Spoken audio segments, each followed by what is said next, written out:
So there we go. So yes, it's being recorded. With that being said, my name is Byron Menson. I am the Education and Outreach Coordinator with the Virginia Association of Soil and Water Conservation Districts. I am the coordinator for the State Envirothon with the association. And I'm super excited to join you all tonight and discuss the 2024-2025 Envirothon Kickoff. So yeah, before we get into it, just a couple of housekeeping items. As I already mentioned, this meeting is being recorded.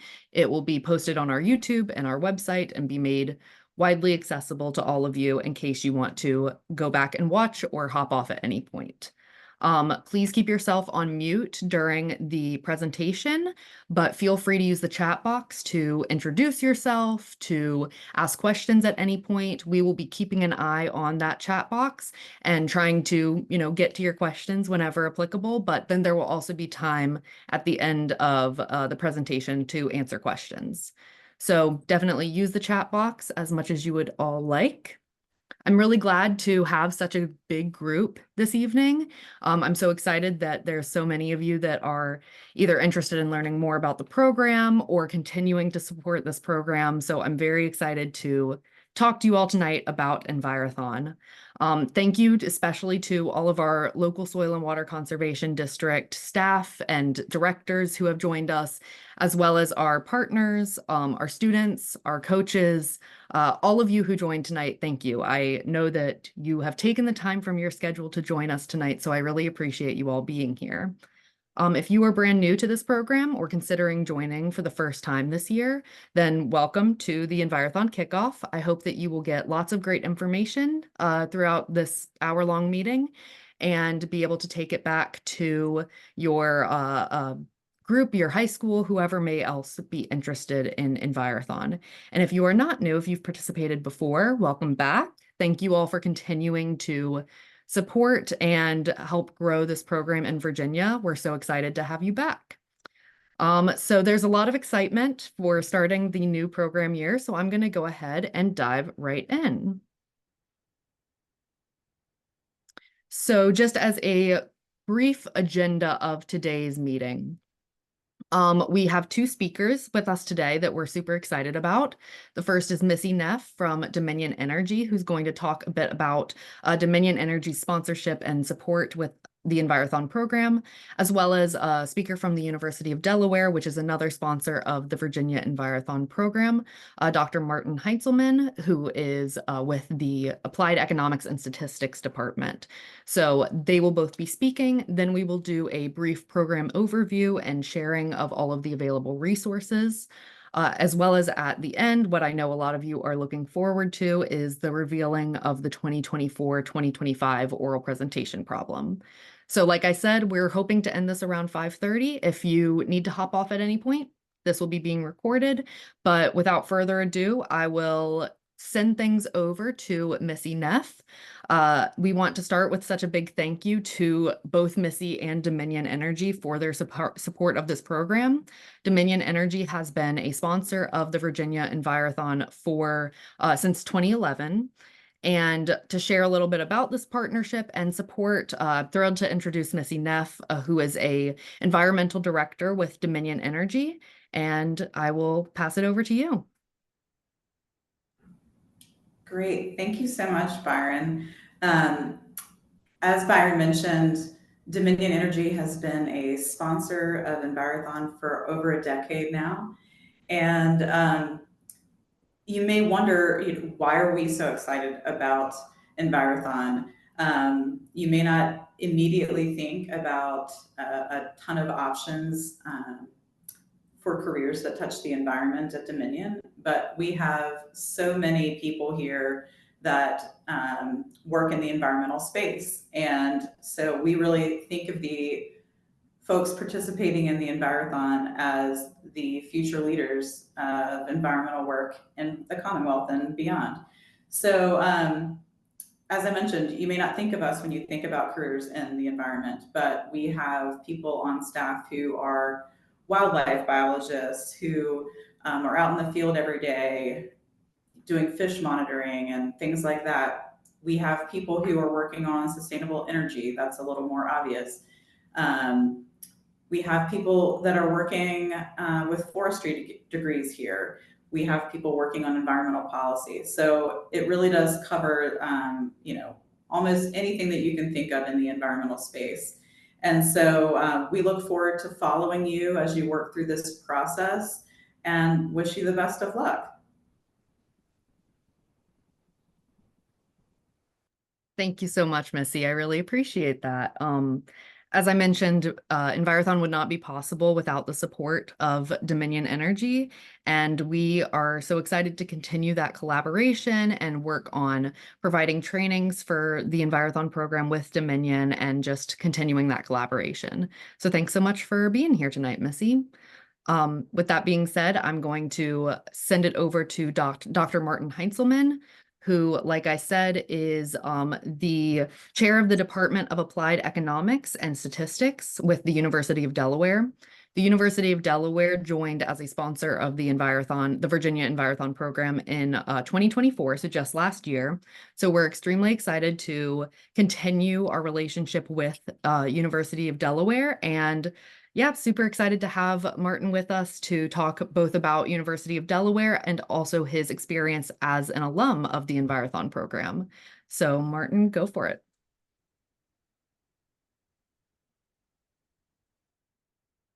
Oh, you're muted. Yeah, there we go. You'd think I'd know by now. So thank you, Byron. I'm super excited to be here. One of the few audiences of people who, will let me talk about my experience as an Envirothon alumnus and how important it's been to me. It really has been foundational in my career. I participated in Envirothon for 3 years when I was in high school, and super exciting to go to nationals, which I guess they call them internationals now, but nationals in 1994, and win. And that was just an amazing experience for me.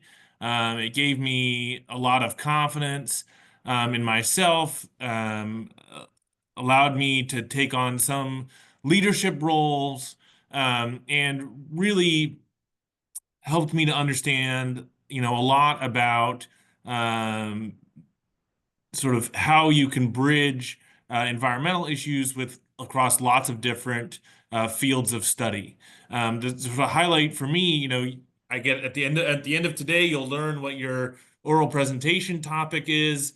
And that was a highlight for me. I remember very much doing the topic in 1994 was acid rain, um, which was a huge issue, still is to some extent, but environmental policy in the 90s was amazing to help that issue.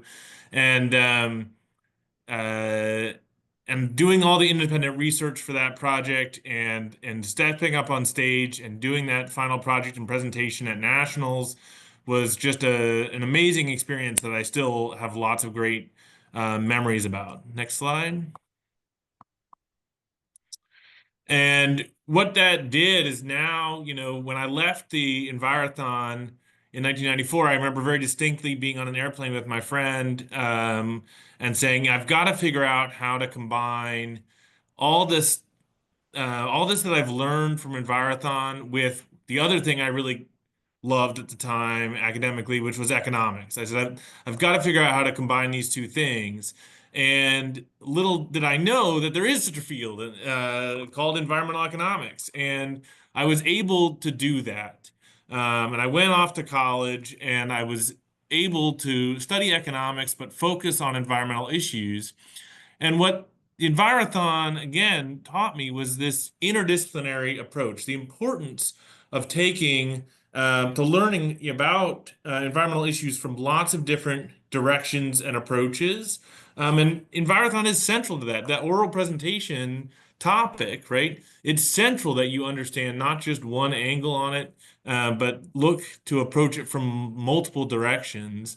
And I learned that a lot in Envirothon, and it's something that I do in my career today as an environmental economist. You might not know what environmental economics is, but what we do is what I do in particular is study how people value environmental amenities and disamenities. So how they might value having a park nearby, and how they might value or the damages caused by pollution, and how we can translate those values to dollars and use that in a cost benefit analysis.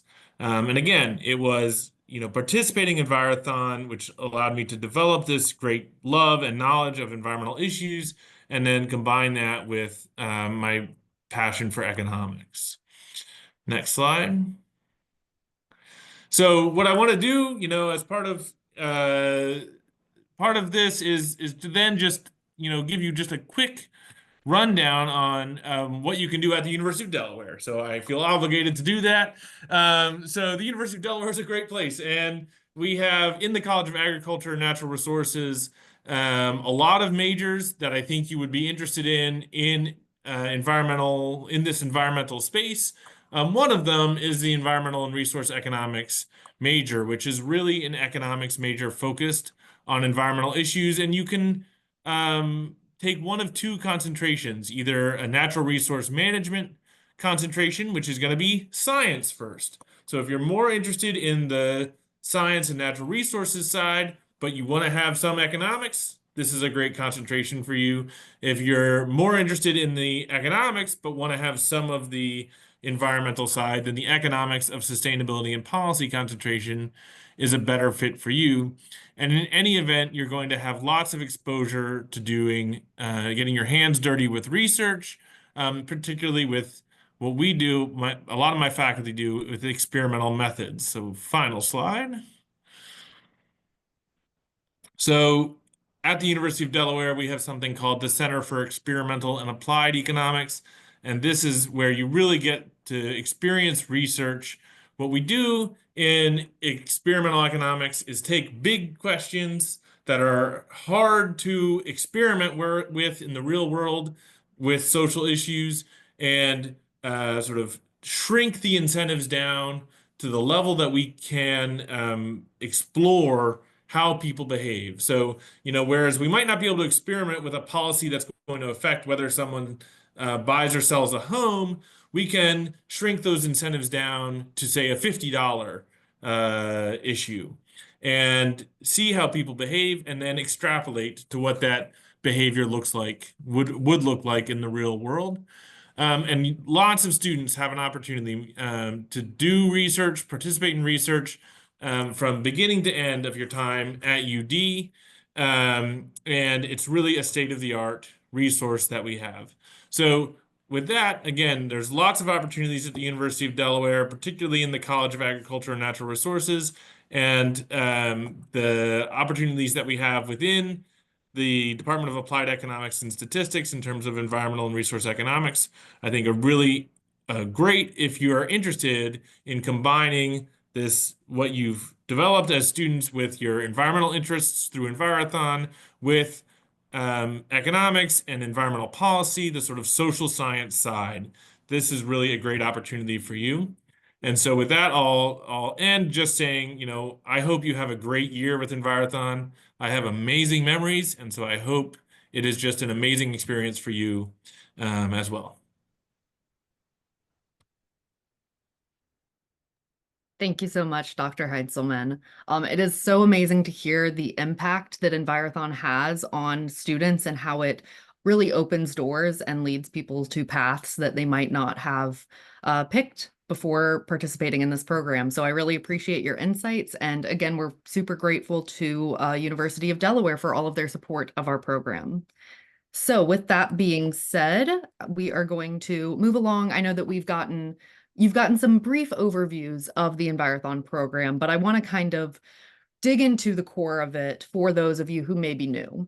So at its core, Envirothon is a natural resources competition for high schoolers, and it is focused on outdoor hands-on learning, so learning field skills in addition to your typical knowledge-based testing type activities. So tests that test your knowledge on those natural resources and the environment.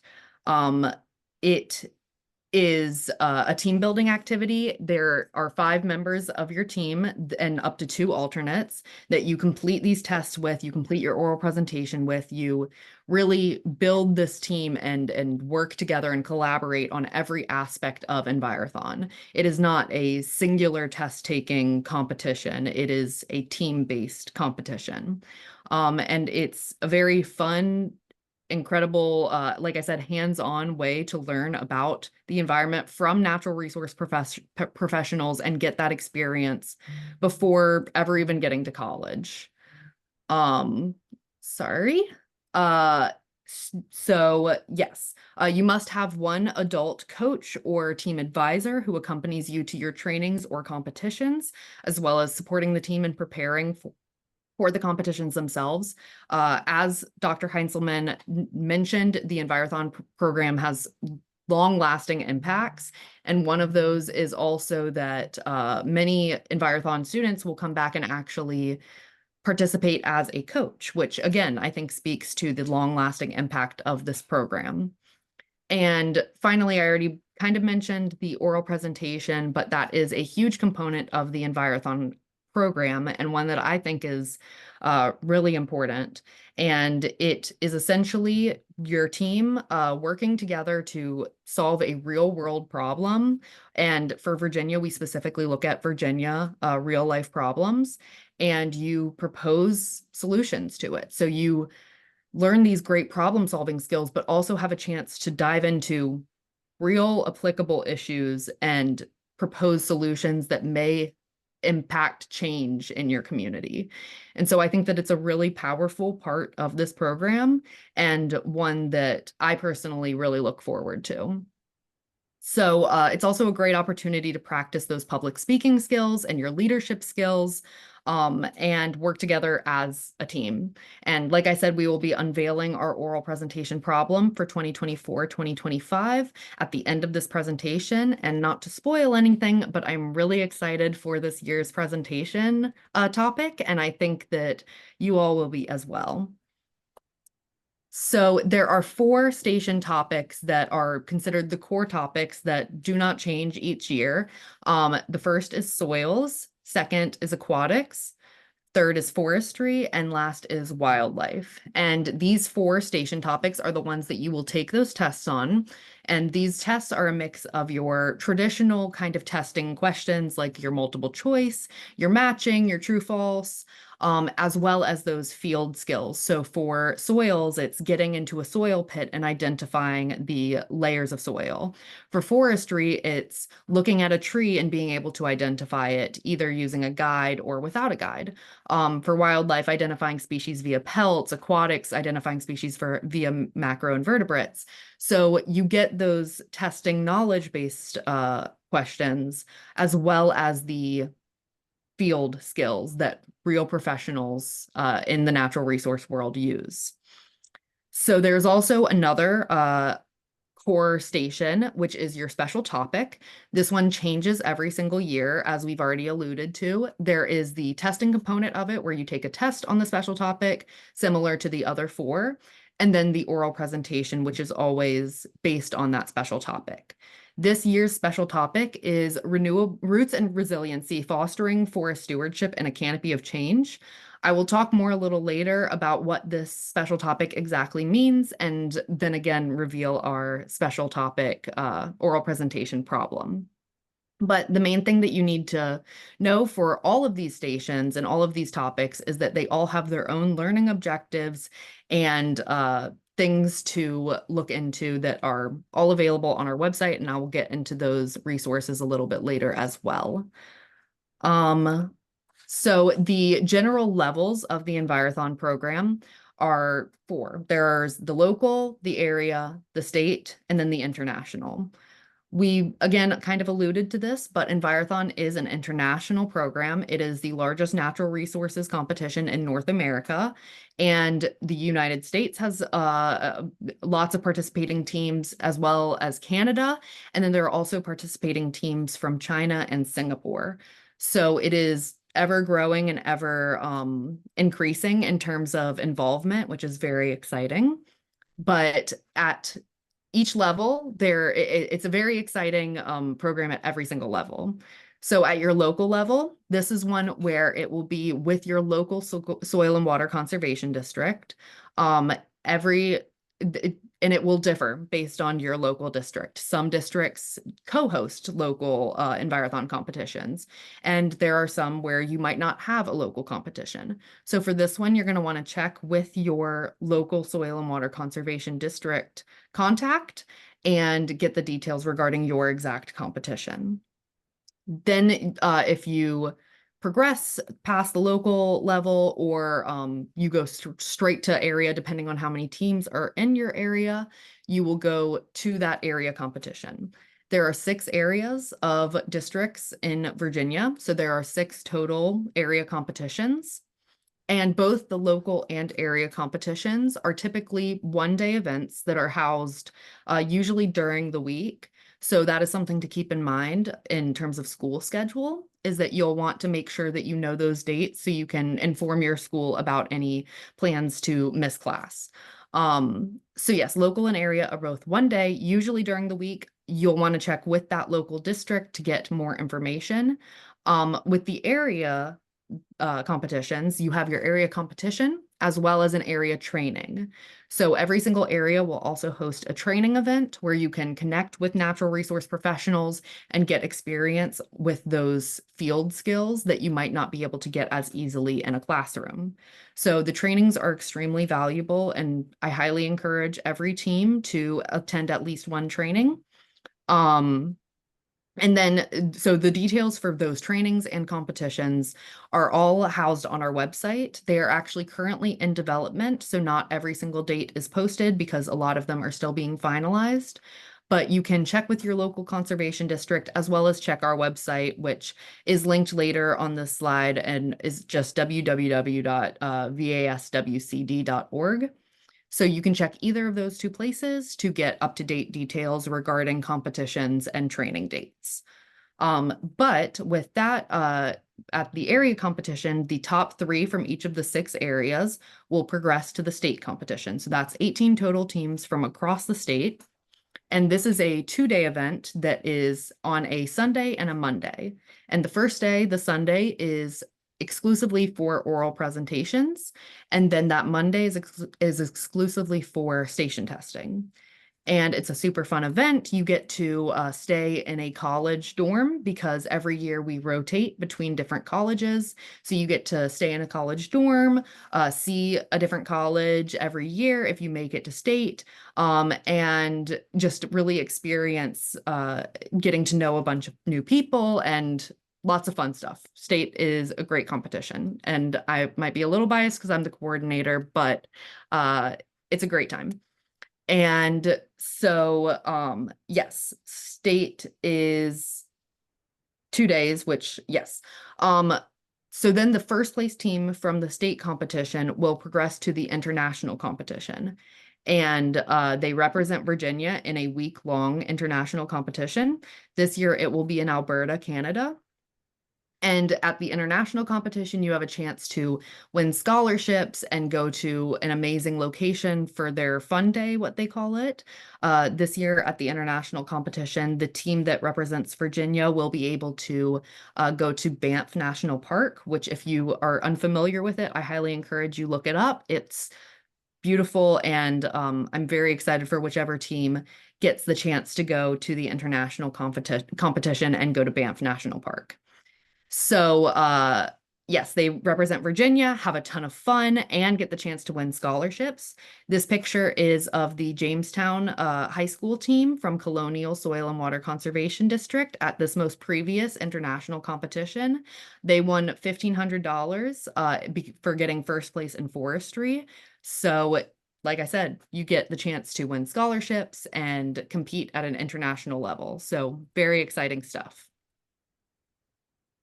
So in terms of general timeline, of course, all of these details are, or most of these details are kind of subject to what your local district kind of looks like and what your individual team looks like. But generally speaking, in fall of 2024, your teams will begin to form and you'll begin to connect with that local soil and water conservation district. Like I said, you can check our current competition webpage for the most up-to-date details on competition and training dates, as well as get in touch with those local districts. In your January, February, March timeline, this is when most of the area trainings will be taking place, as well as statewide virtual trainings. And I will talk more about the statewide virtual trainings in a little bit, but this is your time for really preparing for competitions, getting those trainings and practicing those skills. And then in March and April, that is when your area competitions will be. So again, you'll want to check to make sure that you know which area you're in and where that competition is and dates and all of that kind of stuff. But then May 18th through 19th, this is the official date for the state competition. And this year we are going to Mary Washington University. We have a draft contract right now that we are in the process of signing. So we're extremely excited to take 18 wonderful teams to Mary Washington and have you all experience that beautiful campus. It's in Fredericksburg.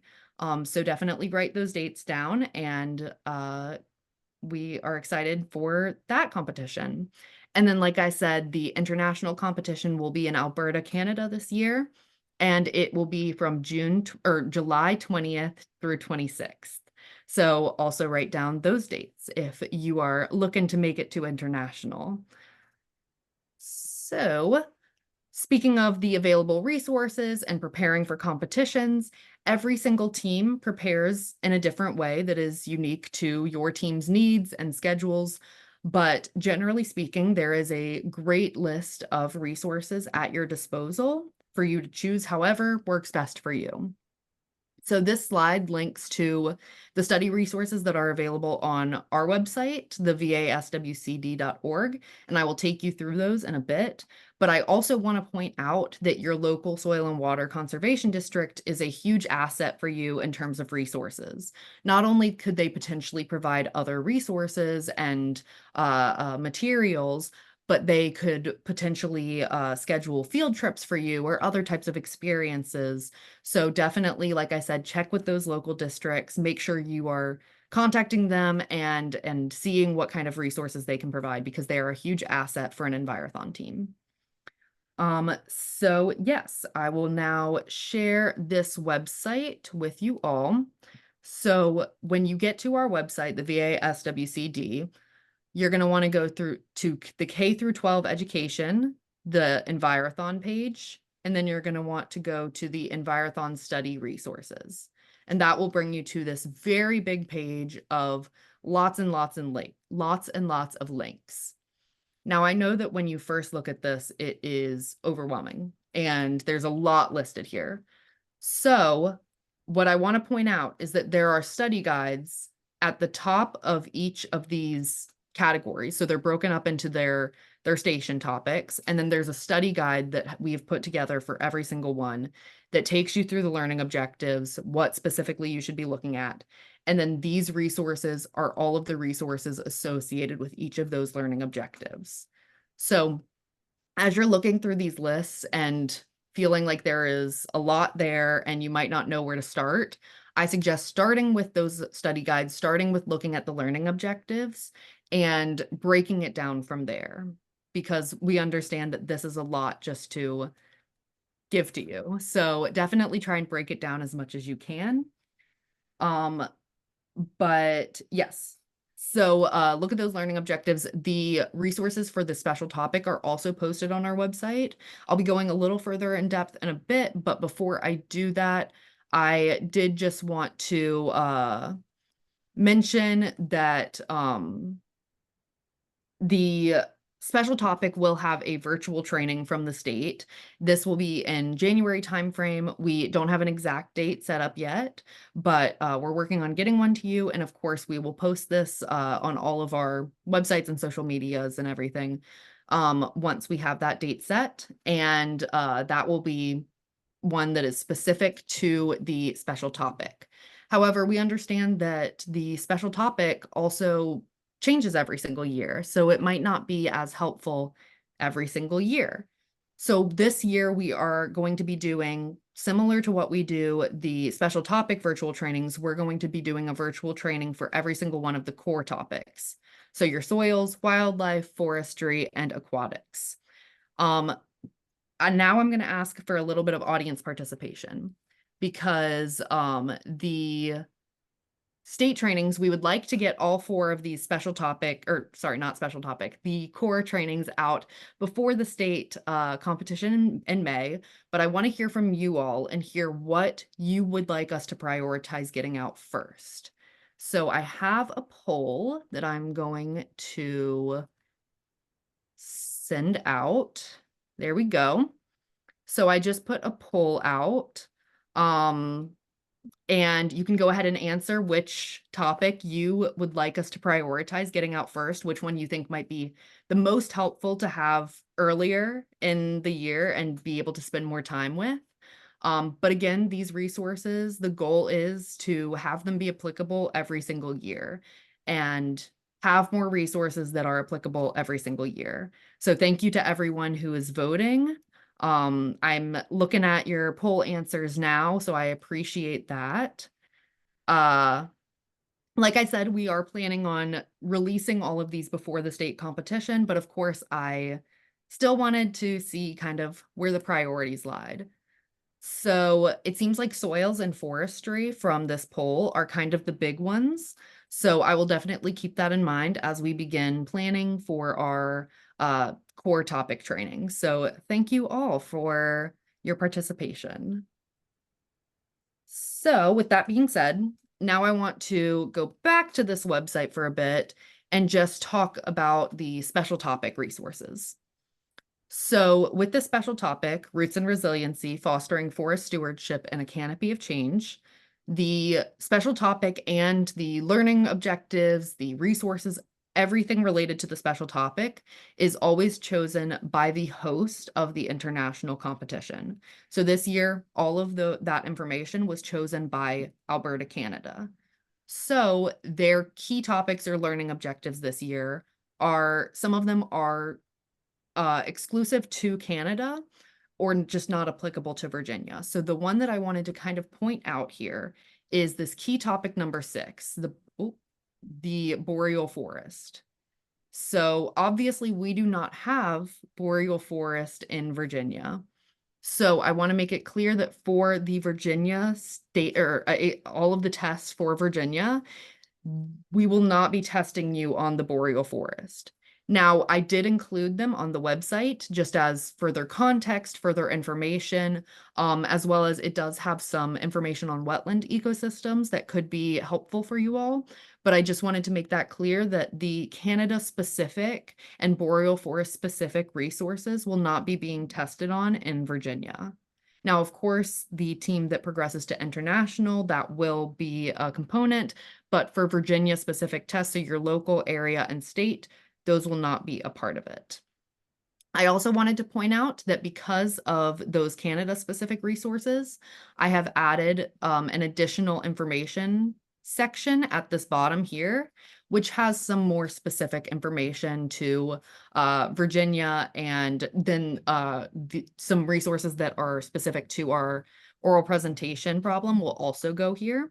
So definitely make sure you're checking this and looking at those resources as well, because those are resources that could be utilized in the tests. So yes, just wanted to point that out real quick. So yes, with that being said, I want to kind of go into the special topic itself, because I know that this one is a little more complicated, and so I just kind of wanted to walk you all through these learning objectives, especially because we are not using those Canada-specific ones. So there are 5 learning objectives that you all want to focus on, and they are the ones listed here. Now, I won't go into each of these in depth because that is up for you all to do in your time, but what I did want to briefly discuss is the general idea of the special topic and specifically how it differs from forestry. Because obviously with this being a forestry related topic, I've gotten the question of how does it actually differ from the forestry core subject? So what you want to keep in mind for this special topic is that it is about the forest ecosystem as an entire entity. So not just your trees, not just singular species, but looking at it as a whole, looking at the forest as a holistic uh, uh, ecosystem and everything that's associated with that, from the species that are living, the abiotic factors, the cultures that are depending and have, really uh, lived with this forest. So that's where you kind of want to be looking instead of specific forestry ideas like tree species and things like that. You want to be looking at the whole picture of a forest. So yes, that is kind of the general idea of this special topic. But with all of that being said, I will now move on to the thing that I'm sure a lot of you have been waiting for, which is our special topic oral presentation problem for this year. Before I dive in, I just want to say a quick thanks to the people that helped make this prompt happen. First is the VASWCD Education Committee and the smaller oral presentation group within that committee that did a lot of work on this problem, as well as my supervisor, Dr. Kendall Tyree, who is the executive director with the association, for helping work through this as well.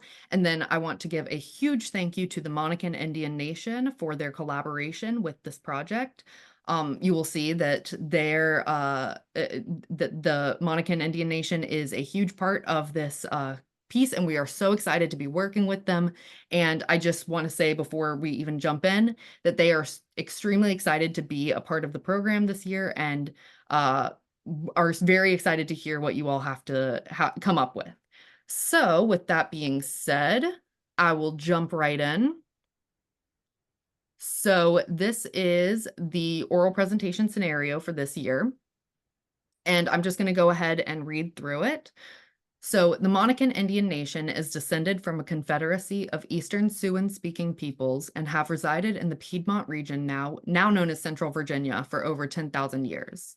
In 2018, they received federal recognition status, and since then, they have been developing their environmental program, including creating a climate action plan to ensure a sustainable future for their land and community. Currently, the Monacan tribe owns 14,094 acres of land, 73% of which is forested, in Amherst County, Virginia. A significant part of this land is the recently acquired or rematriated Laurel Cliff property, which spans 12,094 acres.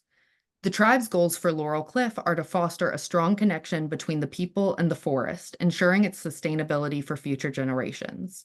However, Laurel Cliff faces forest health challenges due to climate change, including invasive species, wildfire risks, soil health concerns, and water quality issues. Your consulting firm has been enlisted to help the Monacan Indian Nation create a comprehensive management plan for Laurel Cliff. Your presentation to the Monacan Indian Nation members should include the following. First, the impact of climate change. Explain how climate change is affecting forest health in the context of the Laurel Cliff property and general Piedmont region. And second, this is the big one, is the actual management plan. So you're going to want to develop a management plan that addresses the following areas of importance for MIN. First, you will want to address soil health. Laurel Cliff has agricultural areas that were previously used for dairy and beef cattle raising. The MIN have been haying the area for the last several years, but would like suggestions for land use that focus on improving soil health and carbon sequestration. The second one that you must address is post-timber harvest land usage. The northern section of Laurel Cliff holds clear-cut loblolly pine that will be market-ready in the next 5 years. The Monacan tribe aims to harvest the timber and then implement strategies to support a healthy and diverse forest ecosystem. Discuss potential uses or replanting strategies for this land after the timber is harvested. So then once you talk about those two, then you also have 6 options of other concerns directly from the Monacan Indian Nation that you have to choose at least 2 to speak about. And I want to be clear about these 6 options. You do not have to speak about all 6. We do not expect you to speak about all 6. That won't necessarily get you more points. What will and I want to also say you should look at the rubric to see exactly how things are being scored for this detail. But what you want to do is pick a number of options that make sense for your management plan, where you can go into detail, explain the importance, articulate your reasoning for selecting those options as well. So again, make sure you're very you're really choosing with care and not just choosing all of them to choose all of them or choosing two just to choose two. Make sure you are ensuring why you are choosing specific options. So here are your following 6 options. The first is hunting and fishing. The Monacan tribe values hunting and fishing on their land. Discuss forest management strategies or techniques or ideas for land usage that maintain sustainable hunting of species like deer, turkey, groundhog, and squirrels. Protect and maintain populations of culturally important species like black bear and bald eagle, and manage fish populations in streams. Your second option is cultural practices. Basket weaving from honeysuckle vines is an important cultural practice completed by tribal elders.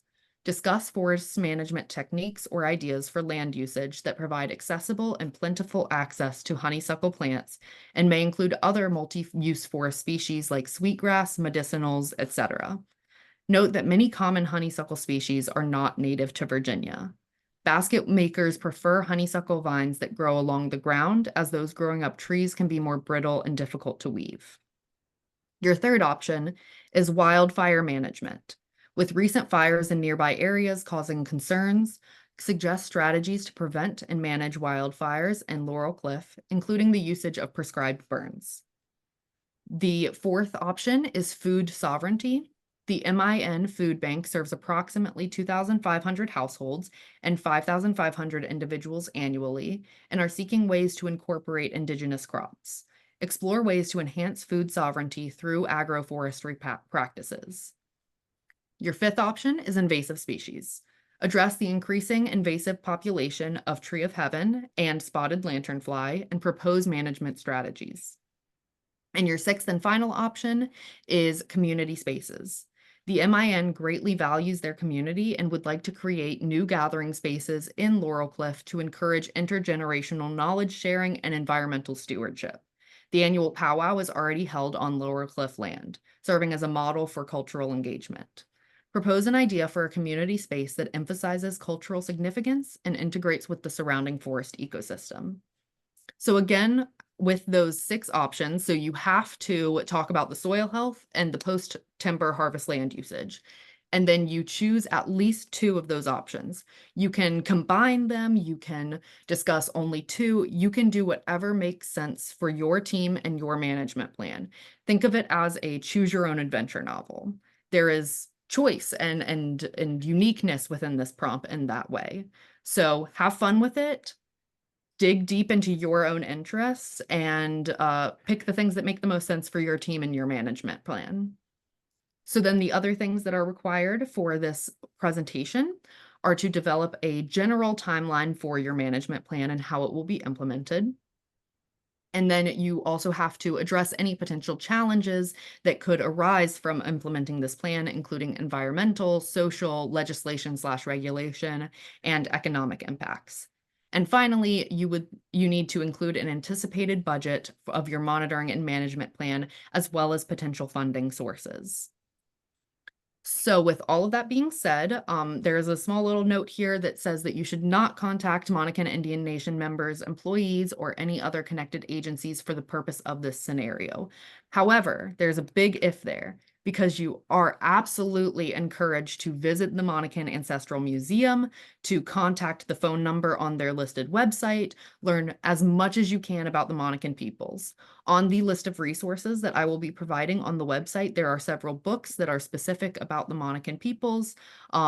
Like I said, we encourage you to visit the museum, learn as much as you can about the Monacan peoples. That is absolutely encouraged. Just don't contact staff or other members directly and take up time that they might not have. So just be very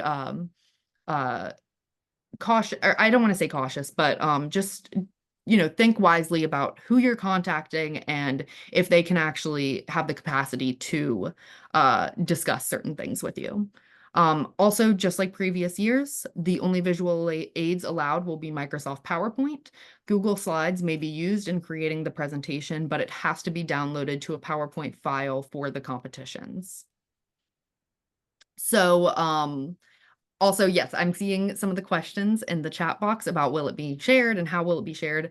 So after this meeting, probably tomorrow, I will be emailing all that were registered for this meeting a copy of everything that I used. So the slideshow that I used, the scenario, all of the resources, you will get everything that I discussed in this presentation emailed to you. In addition to that, the presentation is actually already posted on our website, vaswcd.org. And the resources will also be posted on the website in the next day or so. So definitely check those. We will, they will be made widely available for you. And if you ever do feel like there is something that you can't find, I also have my contact information at the last slide of this presentation. So you can always feel free to contact me or one of your local soil and water conservation districts, and we will get whatever information you need to you. So yes. So yes, on this slide here, which again, I will send out the slide show itself, there is a link to that resource page that will house all of the resources for the special prompt. And just as an FYI, I have maps and book recommendations and website recommendations and all of the things that you might need to discuss Laurel Cliff itself and Monacan information. All of those will be included in the provided resources. So yes, with that being said, let's see. Just as some, brief points about the special topic and the oral presentation, at the competitions, every single team member will need to participate in the presentation, and each team will have 5 minutes to set up, 20 minutes to make their presentation, and 5 minutes to answer questions from the judges. I'm very excited. Like I said in the beginning of this, the Monacan Indian Nation is very excited to collaborate with us. We're hoping to have them on the judges panel at the state competition. They are extremely excited to hear your solutions to their land and what you suggest, because these are solutions that could genuinely take effect in the real world. So I'm very excited for the real world impact that this year's problem might have. And like I said, we're very grateful for the collaboration with the Monacan Indian Nation. So you also, in the resources that I will provide, which again, these aren't posted yet, but when I email you all and when I post them on the website, I will post the judges' score sheet and rubric and everything like that, everything that will be used for scoring. I want to preface the importance of these documents. The sorry, the judges guidelines and rubric and everything are a great way to prepare for the oral presentation itself. You should definitely take a look at those to see where exactly points are coming from. I have actually made some edits to the judges guidelines this year and have been providing I've written down further guidelines for exactly where each point kind of comes into play. So you will be able to see exactly like you get this amount of points for doing this. So definitely take a look at those resources. And again, I will send them out. They will be posted on our website. Definitely take a look at those resources to ensure that you are hitting everything that you need to and getting points where you should get points. With that being said, the oral presentation is actually worth double the amount of points at every single competition. So each of your station tests are worth 1/7 of your total score, and then the oral presentation is worth 2/7. So keep that in mind again, that the oral presentation is weighted more than the actual test. So this is a very important part of the competition, and we're really excited to hear all of the amazing solutions that you all come up with and the creativity and the passion that you all share with this special topic and with this oral presentation.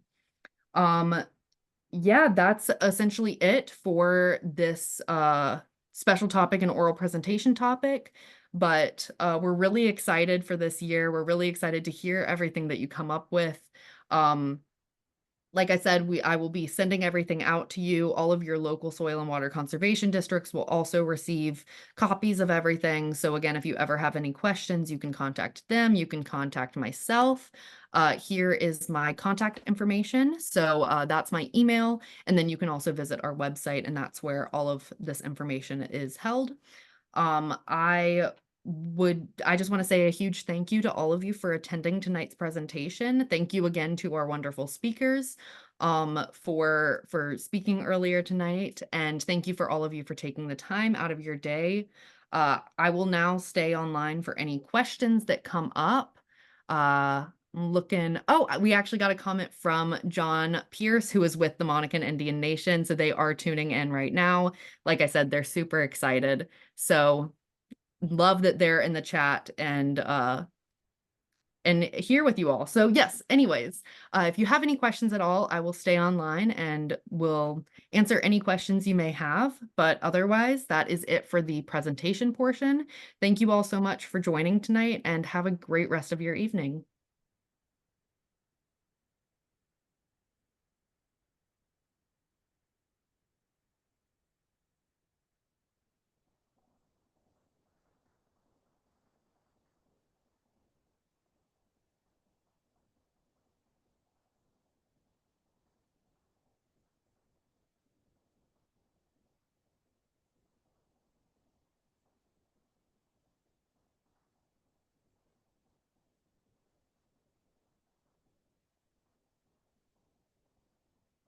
Hey Byron, it's Julie Head. I just want to say I love this year's oral presentation project because it has a definite goal, and it's something high schoolers can do. Some of the past ones have been a little far out there.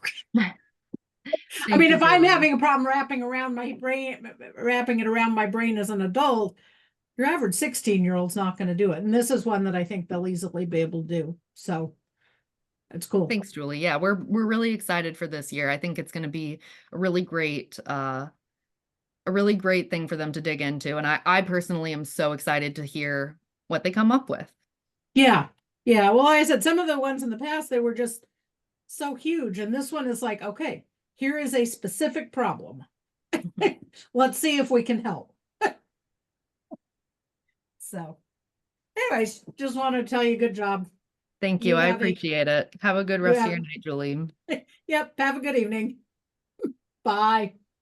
Thanks.